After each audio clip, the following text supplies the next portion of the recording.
Assalamualaikum warahmatullahi wabarakatuh.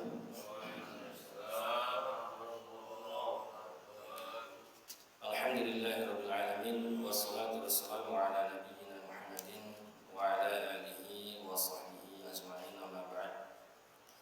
Alhamdulillah, segala syukur senantiasa kita panjatkan kepada Allah Subhanahu wa taala yang mana pada pagi hari ini kita masih diberikan kenikmatan oleh Allah Subhanahu wa taala berupa nikmat Islam dan nikmat iman dan nikmat berupa kesehatan serta waktu luang, sehingga kita masih bisa melaksanakan ketaatan kepada Allah Subhanahu wa taala. Kita berharap kepada Allah Subhanahu wa taala semoga Allah karuniakan kepada kita istiqomah di dalam melaksanakan ketaatan kepada Allah Subhanahu wa taala, dan semoga kita semuanya diwafatkan Allah Subhanahu wa taala dalam keadaan husnul khotimah. Amin ya rabbal alamin. Bapak Ibu sekalian rahimakumullah, seperti yang kami sampaikan kemarin nih, kita akan membahas tentang wudu dan sholat. Sebelum kita masuk kepada pembahasan secara mendetail tentang tata cara wudu dan sholat, maka ini ada sedikit muqaddimah, yakni bahwasanya persoalan wudu ini merupakan salah satu perkara yang sangat penting di dalam Islam, karena ini merupakan syarat sah dari sholat.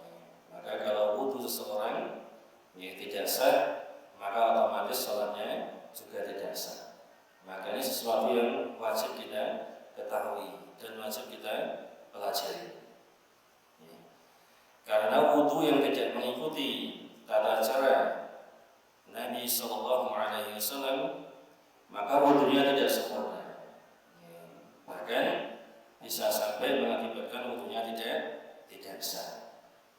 Bahkan Nabi Sallallahu Alaihi Wasallam bisa mengancamnya dengan api neraka.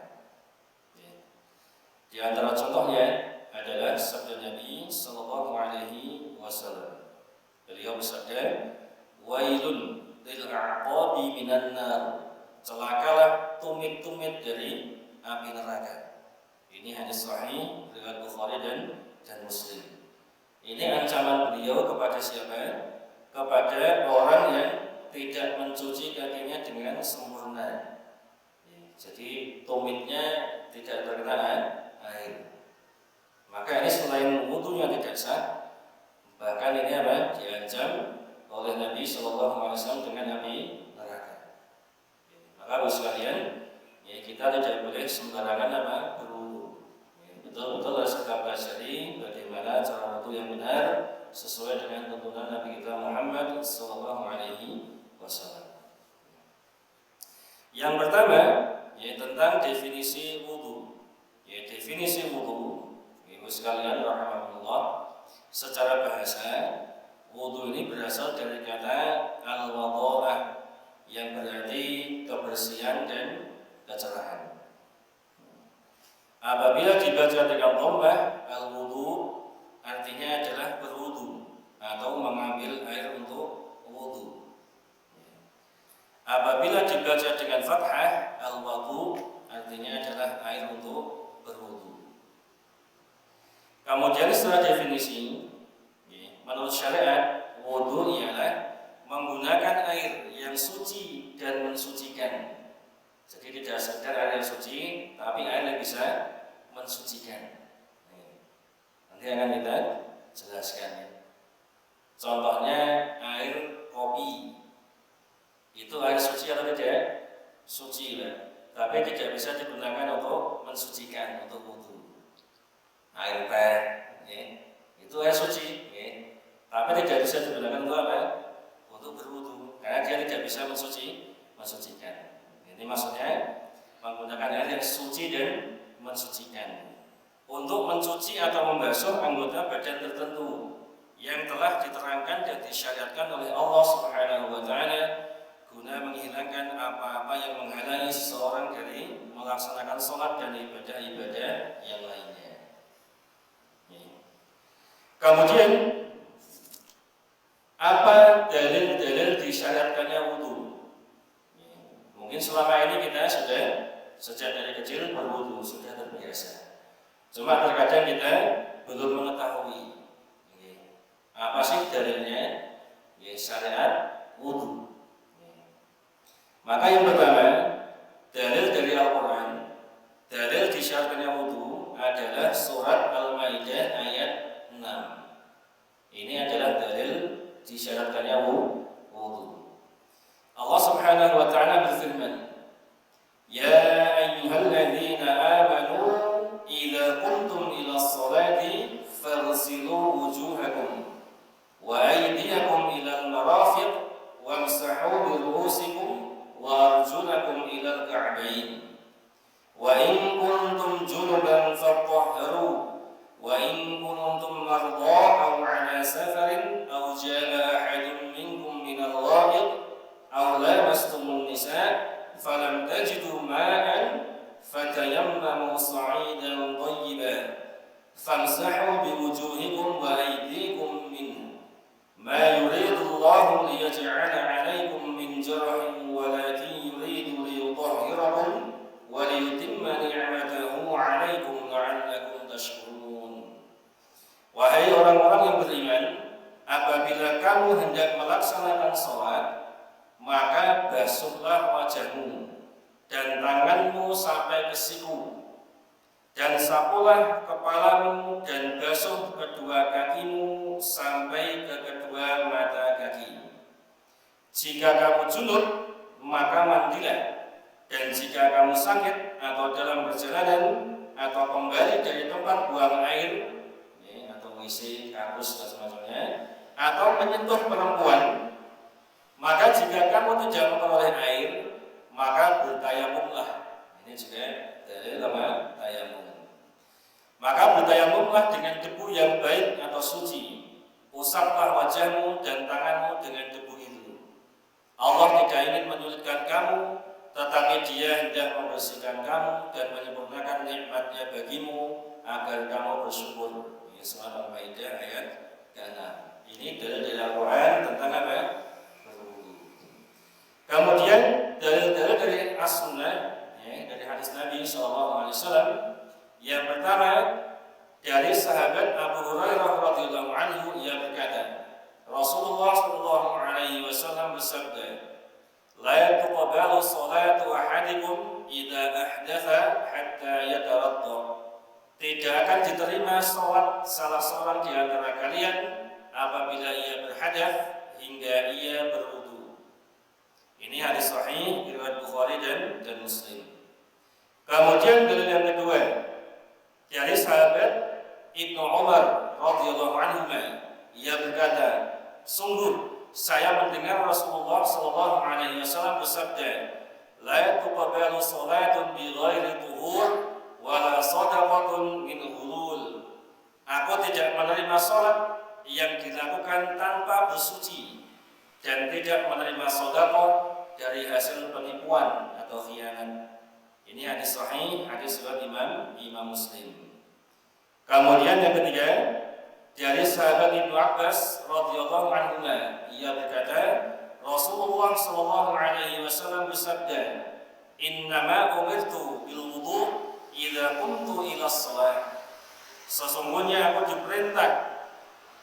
Jadi jika Nabi SAW beliau mengatakan aku diperintah, berarti yang memerintahkan siapa ini?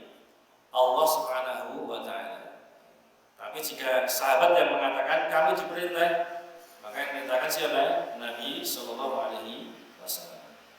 Sesungguhnya aku diperintah oleh Allah untuk berwudu apabila aku hendak sholat. Ini hadis sahih riwayat Abu Dawud, At-Tirmidzi dan An-Nasa'i.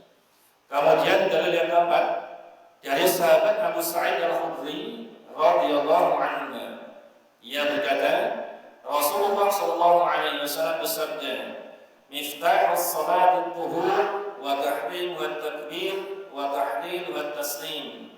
Kunci salat adalah bersuci. Tirmidzi, Ibnu Majah dan yang lainnya. Tahrimnya adalah takbir. Apa maksudnya? Tahrim artinya adalah apabila seseorang telah melakukan melakukan takbiratul ihram, maka diharamkan baginya berbicara, makan, minum dan lainnya yang pada asalnya adalah halal sebelum ia takbiratul ihram. Ini maksudnya tahrimnya adalah takbir.